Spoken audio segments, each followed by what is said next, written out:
Hello, good afternoon, and welcome to News Central TV. My name is Mazino Appeal. The top stories this hour. In the aftermath of the removal of former Speaker Mudashir Obasa, Lagos Assembly tightens security as plenary is delayed. Gunmen invade Chikakore community in Abuja, purportedly abduct 5. And Kenyan president announces summit between leaders of Rwanda, Democratic Republic of Congo over Eastern DRC crisis. Details coming up shortly. Uncertainty looms over plenary session at the Lagos State House of Assembly as the ousted Speaker Mudashir Obasa is expected to attempt a return. During a press conference held over the weekend, the embattled lawmaker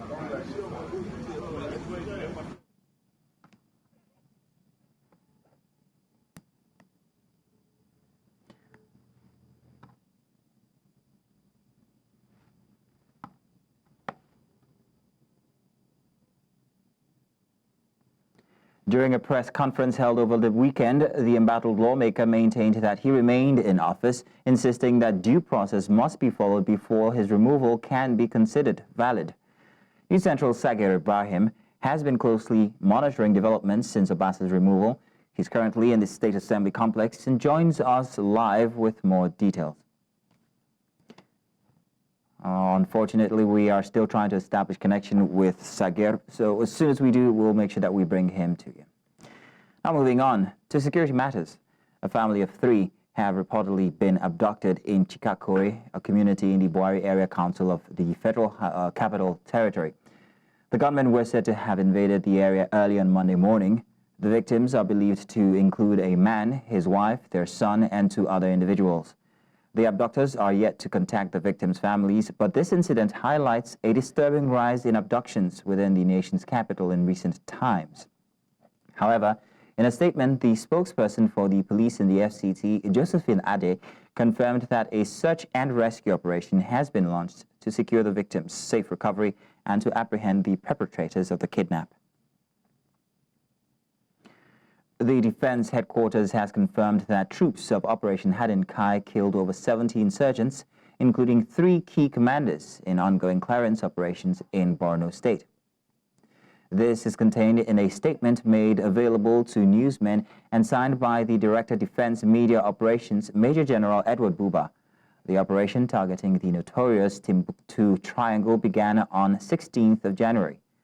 Neutralized commanders include Talha, a special forces leader, Malam Umar, an operations commander, and Abdul Yazid, a brigade commander.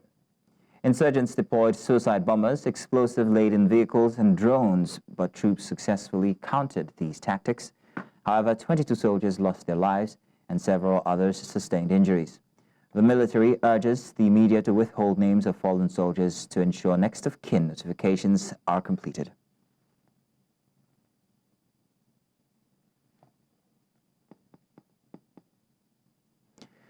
An activist and former presidential candidate of the African Action Congress, the AAC, Omoyele Sowore, has rejected the Nigerian police bail conditions and opted to remain in custody. He said he was asked to submit his passport and present a grade level 17 officer, the equivalent of a permanent secretary, as surety. Sowore had arrived at the police headquarters in Abuja on Monday morning after he was invited by the police for questioning over a viral video he posted, alleging extortion by officers at a checkpoint in Lagos.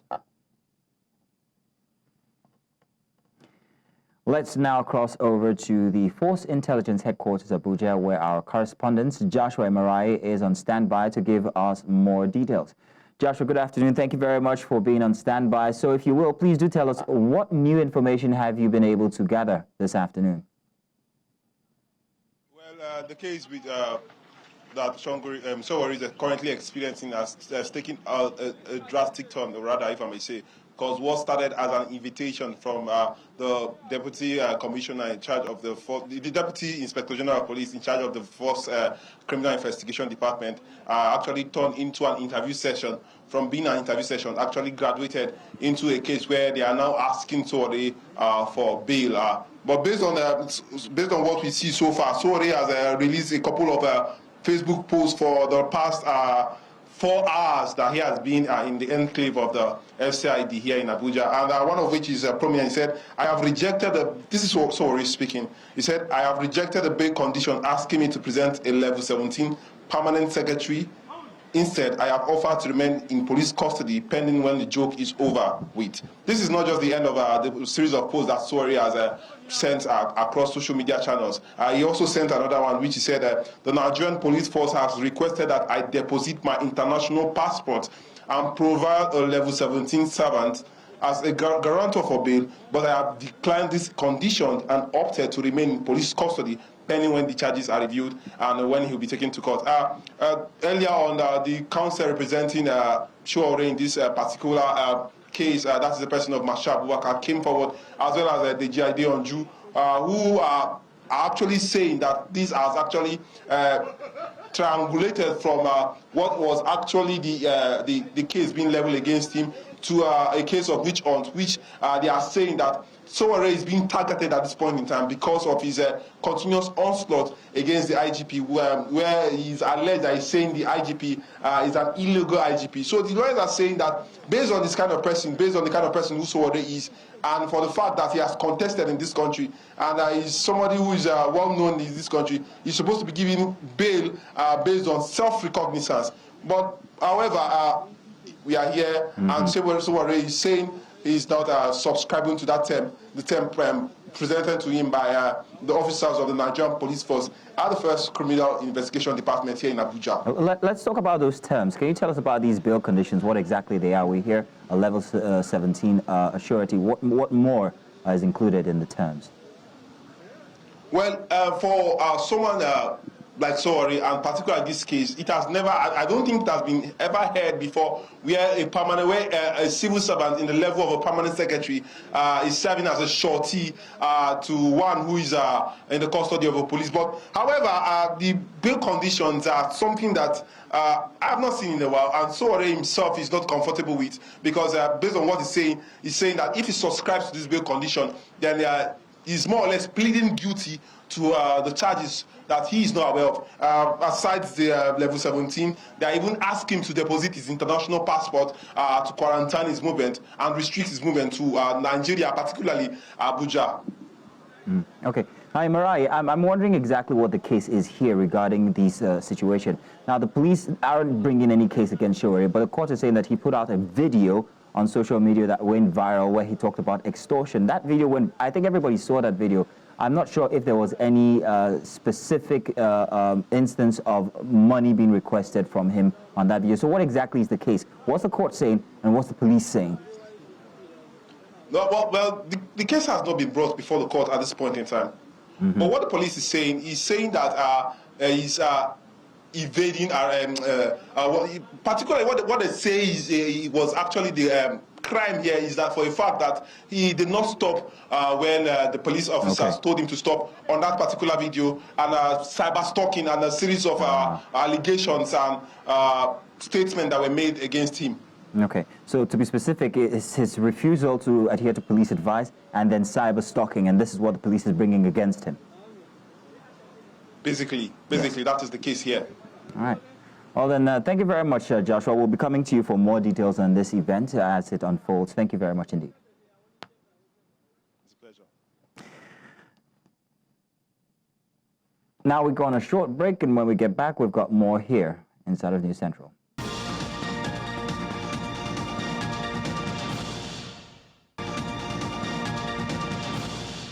And now we go back to a previous story on the embattled former Speaker of the Lagos State House of Assembly, Mudashir Obasa. And currently we have our News Central correspondent, Sagir Ibrahim, who is in the complex and who will be giving us details. Sagir, good to have you on the news with us here this afternoon. So please, if you'd give us updates to what you've discovered there. Did plenary hold as scheduled today? For having me. Good afternoon. Unfortunately, plenary didn't hold. We just had a brief conversation, of course, with the spokesperson of the State Assembly, Honorable Stephen Ogundipe, who said, unfortunately, it has to be rescheduled, probably to douse the tension. However, it's been a long day waiting for the turnout of events. During this time waiting, we saw some lawmakers, arrive to welcome the of course, substantive Speaker of the Assembly. They also escorted her into the premises, but since then we've not heard much from the lawmakers, and it's been waiting and waiting and waiting up until the moment, of course, that the spokesperson of the Assembly came and gave the update that the plenary has been rescheduled. Any progress regarding Honorable Mudashir Obasa's resumption case? But there's been not much updates around that.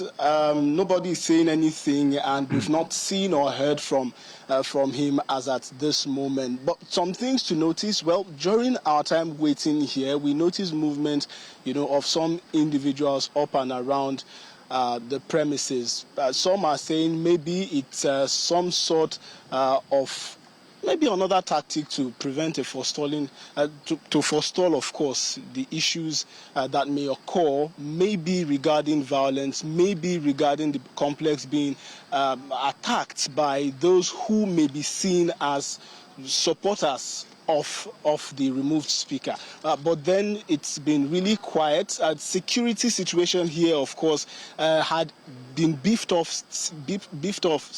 since earlier in the day, of course.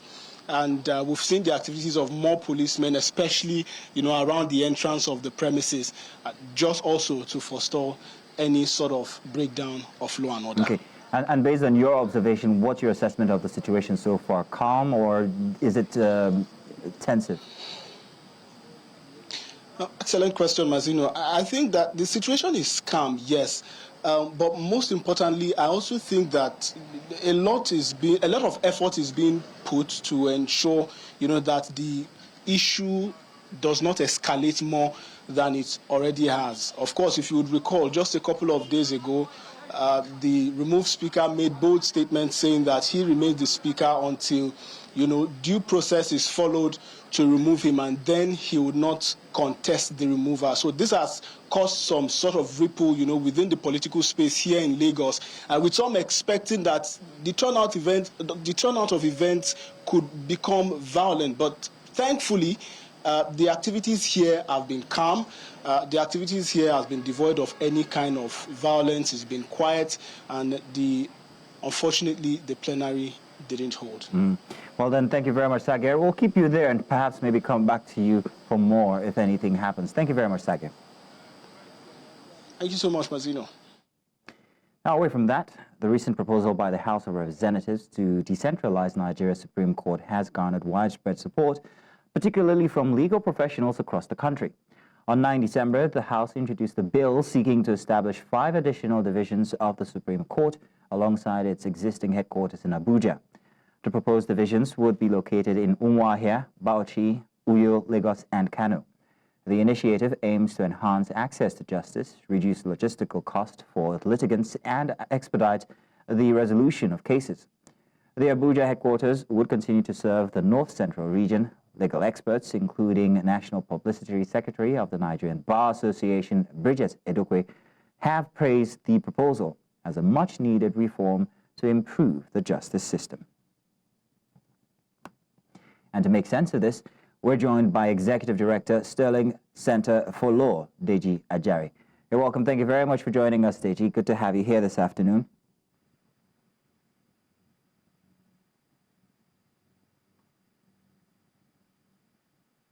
Hello, I'm being informed that instead my apologies, have Elvis Afe joining us here. My apologies, Elvis. Thank you very much for joining, Elvis. Thank you for having me on the program. All right.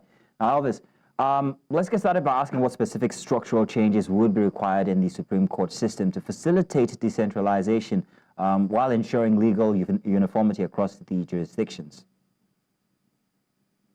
Well, I think there are so many fundamental issues that need to be addressed, even before we talk about decentralization. The major problem the Supreme Court has at the moment is that it has too many cases, too many irrelevant cases. A husband and wife is having a dispute in my village. It goes to the Supreme Court.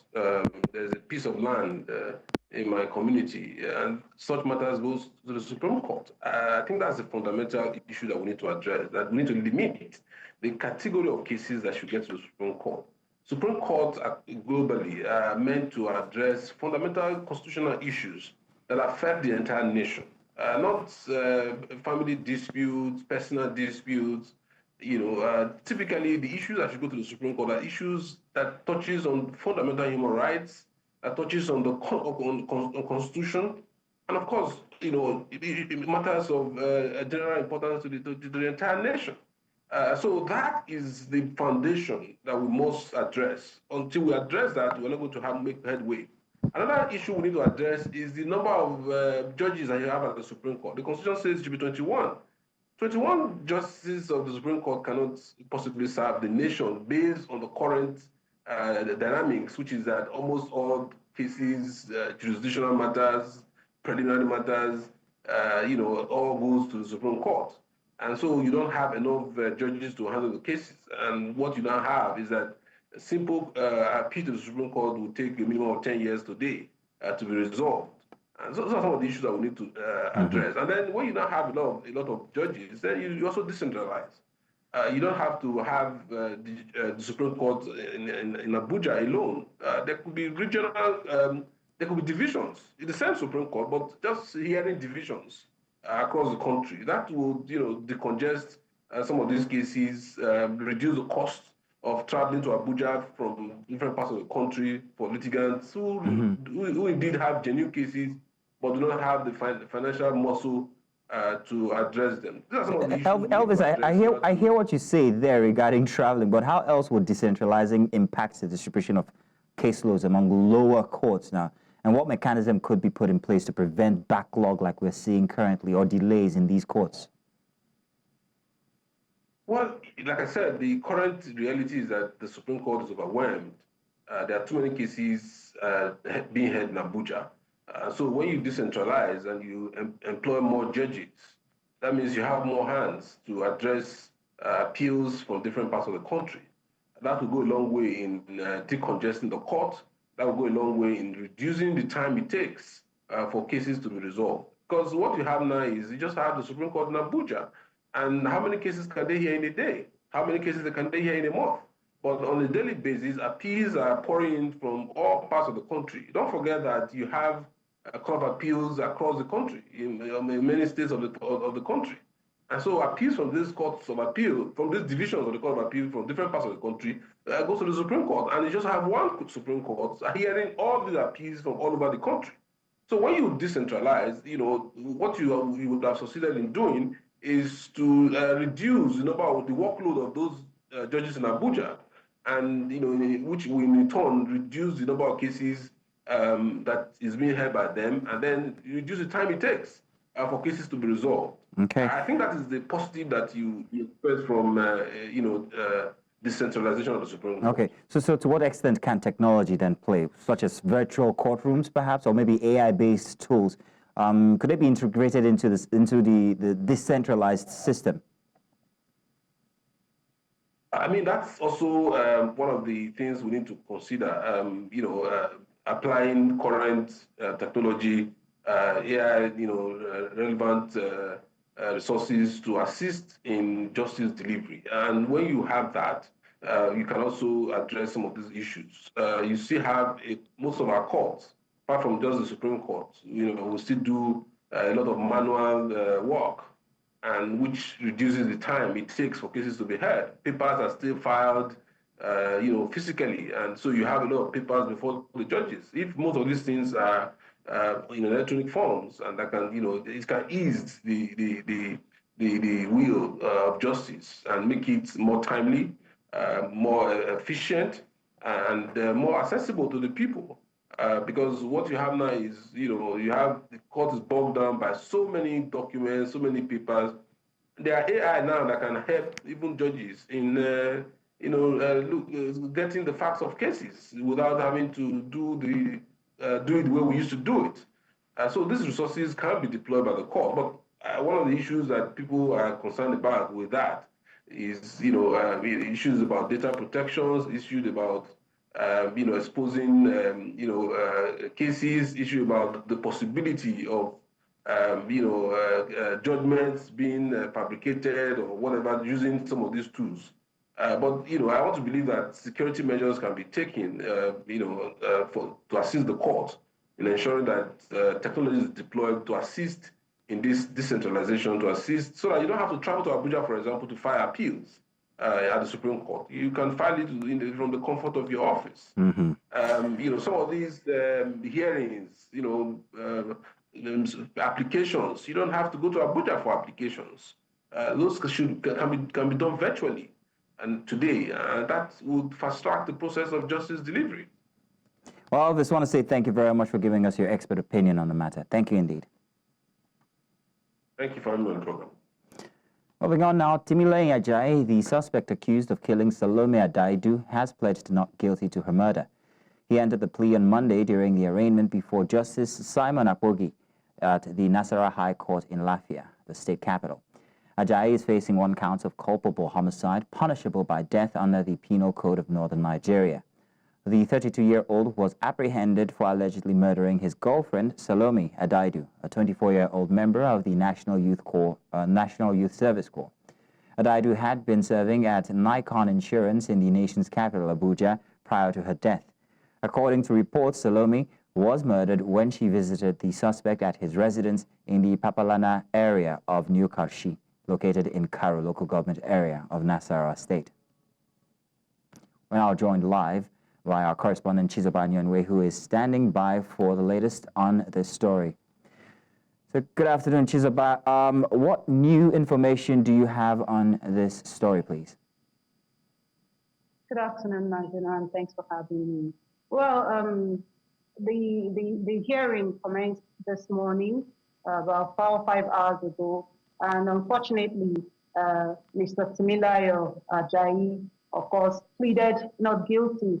And this is despite the fact that he had earlier than now accepted and said, yes, he committed the crime, And today it's vague to understand that he's pleading not guilty before the court of justice, So this is what people are thinking. It is wrong, it is right, it is unjust. You had done this and you accepted doing it because the disease in question cheated on you while you were in a relationship, and you had no regrets doing that, all right? And now you're in the court of justice and you're pleading not guilty. And unfortunately, his counsel is also backing him up, saying that he is there to defend his client. So this is the surprise that has met the eyes of people that have been watching. But unfortunately, this is what we have to deal with in Nigeria, especially by the judiciary. This is a whole lot of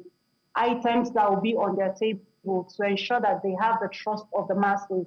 When somebody had already committed a crime, owned up to it, and then facing the court of law, you're pleading not guilty to the same crime you had publicly owned up to, So, but by and large, at the end of the day, the case was adjourned to 17th to 20th of March, where hearing would begin again. Well, thank you for giving us details of the proceedings from today. But what do we expect after now? Well, Nigerians are all watching to see how the judiciary will manage this, because I still maintain the fact that this Mr. Ajayi had already owned up to committing this crime, and facing the court of justice today, he is denying and saying he is not guilty of this same offense. When you have visuals, when you have audio clips supporting what he had said in the past. So it's a challenge for the judiciary, despite the fact he has a counsel, and the counsel is supposed to speak on his behalf. So I think the greater number of people out there will be watching to see how the judiciary manages this case. And it would also support the kind of trust the citizens will have in the judiciary. And definitely the family members are hoping that justice will be served. So this is a whole lot of challenge surrounding this case. Chizoba, thank you very much for bringing us details about the proceedings. Thank you indeed. Thank you for having me.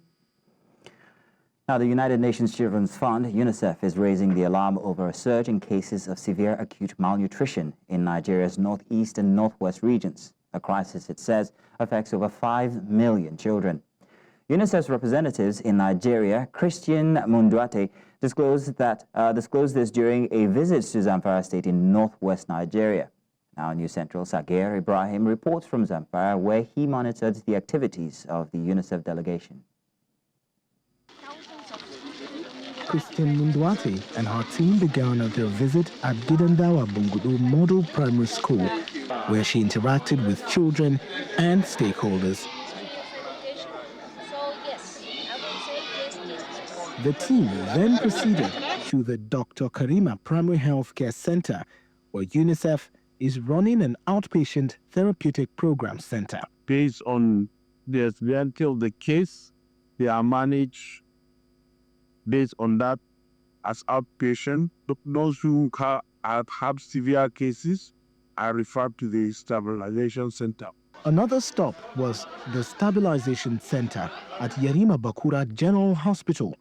These field visits to project sites in Zamfara highlighted the severity of the situation. If she doesn't want to see her future baby sick as well, the revelations are alarming. In Zamfara State alone, 250,000 children, or 1 in 10, are suffering from severe acute malnutrition, with approximately 8 million babies born annually in Nigeria. Mundwate warned that these figures could rise further. We saw evidence and documentation that unfortunately some of them had died, couldn't make it. We want to highlight the urgent need to put a priority on children. UNICEF's findings indicate that 50% of Nigeria's population, around 110 million people, are children. Of these, 40% under age 5 are stunted, while 1 in 4 children is out of school. However, Mundwate noted some positive developments. The number of children under 5 years for every 1,000 live births, it has declined. Another news is that Zamfara is keeping the status of 0 polio cases. I am a true believer that if you have the political will and determination, then things can change. Parents, teachers, and healthcare workers underscore the urgent need for increased investment in child welfare. Honestly, I don't feel happy because when you have a child that is fine and is healthy, you'll be happy. But when the child is always sick and you always have to be in the hospital, it's very, very sad, and I hope the situation improves. We need library, we need additional structures, we need gadgets for teaching, and more methodologies. Flux of malnutrition now is high due to the economy. As a farmer, during the planting season, they take all of their plants or their seeds to the farm to plant. So mostly they don't have food at all. They now, as a farmer that used to have food, they now go to market and buy. So then they have to be prioritizing what to buy and what to not to buy. UNICEF estimates that addressing the needs of Nigeria's most vulnerable states, including Sokoto, Zamfara, and Katsina, will require over $250 million. More than $100 million is needed for these 3 states alone to fund essential programs for children in the region. In Gusau, the Zamfara state capital, Sagir Ibrahim for News Central. Coming up, fighting near DR Congo's Goma region intensifies amid diplomatic fallout. This and more coming after the break. Do stay with us.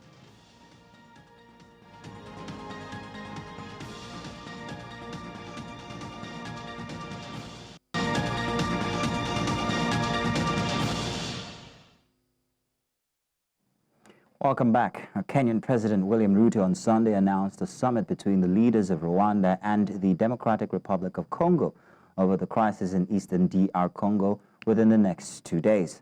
Ruto thanked DR Congo's Etienne Tshisekedi and Rwanda's Paul Kagame for agreeing to attend the extraordinary East African Community Summit within the next 48 hours.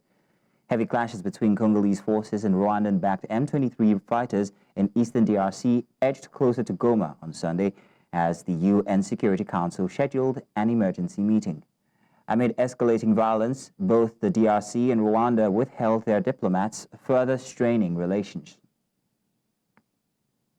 Consequently, and having consulted with the heads of state of our region, we will be convening an extraordinary East African Community Summit within the next 48 hours to facilitate and to deliberate on this crisis and chart a way forward. This is in line with the East African Community Summit's decision of November 2024, which called for constructive engagement to address this conflict. I thank both President Tshisekedi and President Kagame for their confirmed participation in this summit. The escalating conflict and deteriorating situation in Eastern Democratic Republic of Congo are a grave concern to the people and governments of East Africa. Noting the worsening humanitarian crisis exacerbated by ongoing military actions, including the closure of airspace in Goma, I call for the immediate and unconditional cessation of hostilities.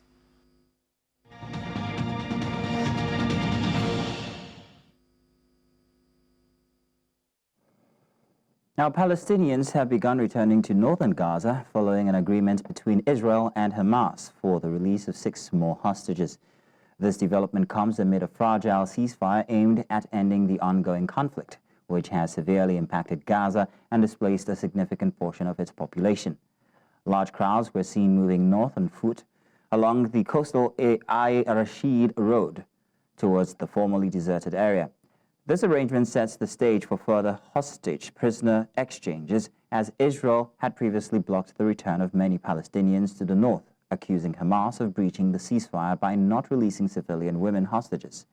Large groups of Palestinians were seen heading north on Monday morning, signaling a tentative step towards restoring some semblance of normalcy amidst the widespread devastation in the region.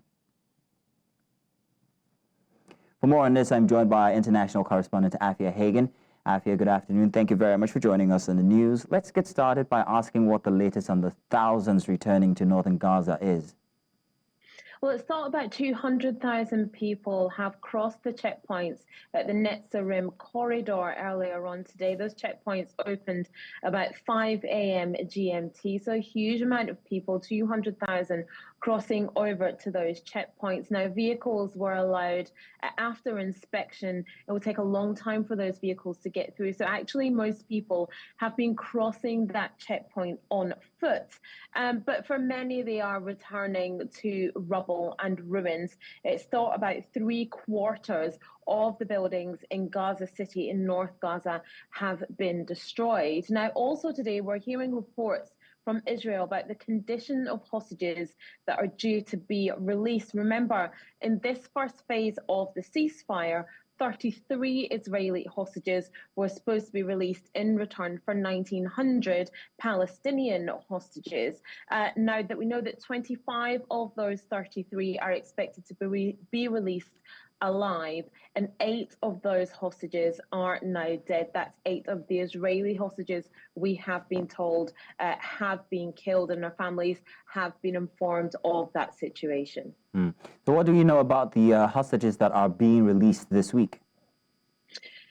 Well, yes, there has been some discussion over the hostages that were due to be released. There was one particular hostage, Arbel Yehud, who was a civilian that was supposed to be released on Saturday, along with those 4 female Israeli soldiers that were released, and she wasn't, and that caused a bit of a diplomatic crisis. Israel saying that Hamas were going back on their word. Now, Yehud is a civilian. She was taken from her home in southern Israel during the October 7th attacks, and it's thought she was actually being held by Islamic Jihad. Her boyfriend was also kidnapped with her alongside his brother, who was also taken. Now, Yehud's brother was also taken as well. He was later declared dead by Israel authorities because his remains were identified. But she is due to be released this Thursday, along with 2 other hostages. They're due to be released to the Red Cross, and more hostages will be released this coming Saturday. How's the ceasefire holding up then? Well, because of what we saw over the weekend with Hamas and Israel and this particular argument over the civilian hostage, what we see is that the ceasefire is pretty fragile. There were threats of violence coming back because of that situation. And now there are still skirmishes in the region. Now, in Lebanon, the ceasefire, between Israel and Lebanon has been extended until mid-February. So that was the ceasefire that was brokered in November by the US and France. That is holding, and that will hold between Hezbollah, between Lebanon and Israel until mid-February. So like I said before, when we talked about this, there is a fragile peace in the region, a very, very fragile peace. And we are still sort of, a couple of weeks even into this particular 62-day ceasefire between Israel and Gaza, Israel and Palestine, or Israel and Hamas, actually, I should say. But it is a fragile peace. And we need to see how it goes on, and particularly with the release of hostages. Well, thank you very much, Afia, for giving us details about what's happening currently in Gaza. Thank you. Now, January 27 marks the 80th anniversary of the liberation of Auschwitz, as survivors and global leaders gather to remember the atrocities of the Nazi genocide. Auschwitz, the largest extermination camp, stands as a symbol of the Holocaust, where over 1 million Jews, along with many non-Jews, were murdered between 1940 and 1945.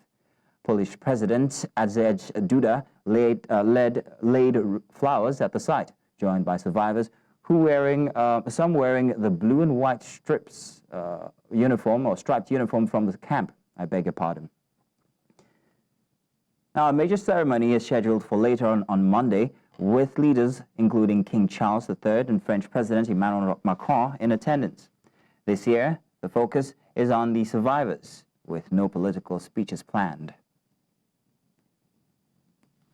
Dziś obchodzimy tutaj 80. rocznicę wyzwolenia tego obozu koncentracyjnego i zagłady 27 stycznia 1945 roku. Przybywają tutaj też dzisiaj ostatni ocalali. Przed chwilą miałem ten zaszczyt, aby móc towarzyszyć ocalałym w złożeniu wieńców i świec pod ścianą śmierci, tutaj w obozie Auschwitz. Szanowni Państwo, dziękuję wszystkim za przybycie i dziękuję wszystkim tym, którzy dzisiaj przybywają i jeszcze przybędą tu do Oświęcimia, do tego muzeum będącego straszliwym świadectwem zagłady, jakiej dopuścili się hitlerowscy Niemcy na narodach, przede wszystkim na narodzie żydowskim. Now, Colombia's Foreign Minister, Luis Gilberto Murillo, has announced that the country has resolved its standoff with the United States. This follows President Donald Trump's decision to impose sweeping tariffs and sanctions. The row stemmed from Colombia's refusal to accept military deportation flights carrying migrants from the United States. Colombia has now confirmed that the matter has been settled, with both sides reaching an agreement over the repatriation of deported migrants. This resolution comes after months of tension between Bogota and Washington, during which the U.S. had threatened economic measures in response to Colombia's resistance to military deportation flights. Seguiremos recibiendo a los colombianos y a las colombianas que retornen en condición de deportados, garantizándoles las condiciones dignas como ciudadanos sujetos de derechos.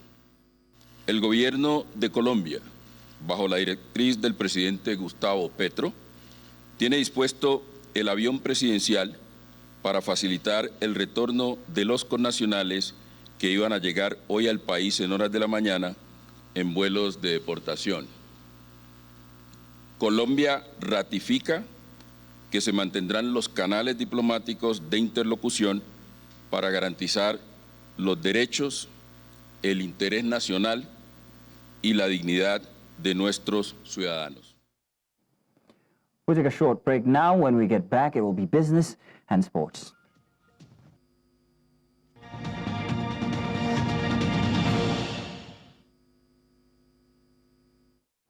Welcome back.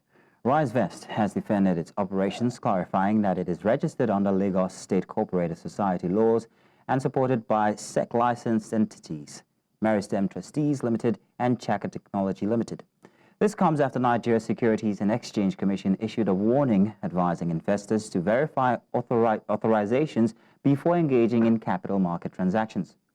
SEC cautioned the public against investing in schemes promoted by RiseVest, Cooperative Multipurpose Society Limited, and STEX Multipurpose Cooperative Society, stating that neither entities is registered or authorized to operate in Nigeria's capital market.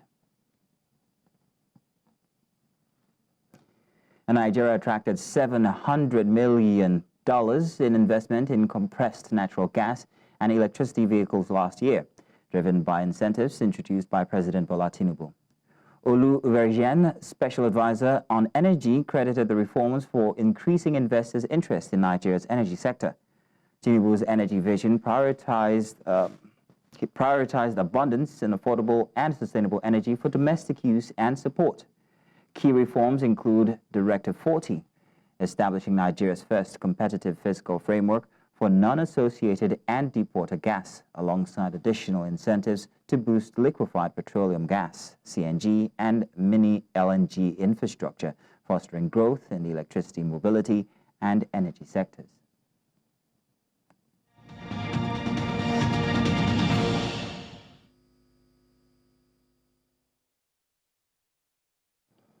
And now sports. Emma Raducanu endured a tough first-round exit at the Singapore Open, losing to Spain's Cristina Busquets, ranked 101 in a 3-hour match. The 22-year-old, who played her first match since an Australian Open drubbing and the departure of her coach Nick Caverde, fell 5-7, 7-5, 7-5, despite taking the first set after overturning a 5-4 deficit. Raducanu struggled with consistency, facing 17 service breaks. Busquets rallied in the second set, responding to Raducanu's resilience with her own 3-game runs to level the match. In the decider, a fatigued Raducanu led 5-4, but could not hold on to Busquets' broke late to secure victory. Busquets now faces Manachaya in the last 16.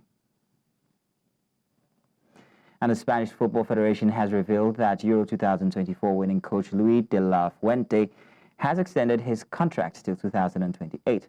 The federation agreed to renew its confidence in Luis after leading Spain to the 2024 Euro final triumph.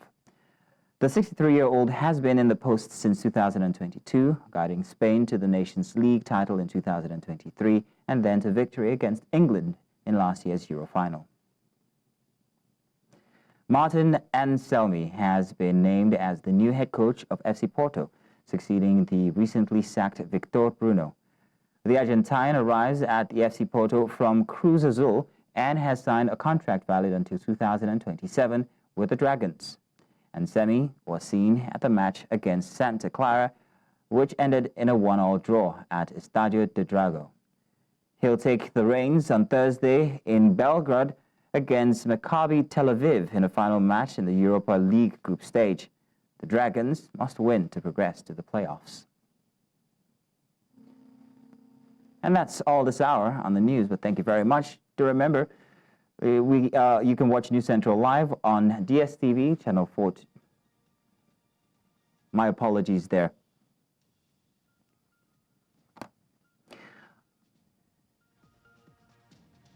Let's first give you a brief look at some of the stories that we brought your way. In the aftermath of the removal of former Speaker Mudashir Obasa, Lagos Assembly has tightened security as plenary is delayed. And gunmen have invaded Chikakore community in Abuja and reportedly abducted 5 people. We also told you that Kenyan president has announced summit between leaders of Rwanda Democratic Republic of Congo over Eastern DRC crisis. Now, do remember you can watch News Central live on DSTV channel 422, Star Times channel 274, Avo TV, and of course on YouTube. Many thanks for watching. My name is Mazino Appeal.